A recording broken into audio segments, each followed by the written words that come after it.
base, and just pump the energy.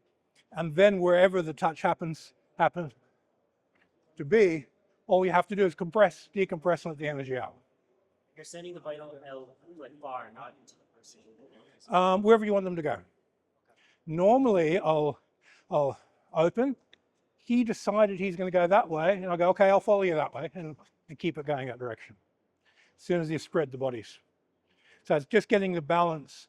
And normally when I touch, I spread the balance equally, but his gap is in that corner, so he goes that way. I'm not choosing it, he's choosing it.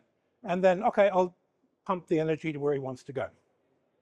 So it's just a matter of getting everything separate. This exercise, you're just going, oh, that's the balance, now just open it up.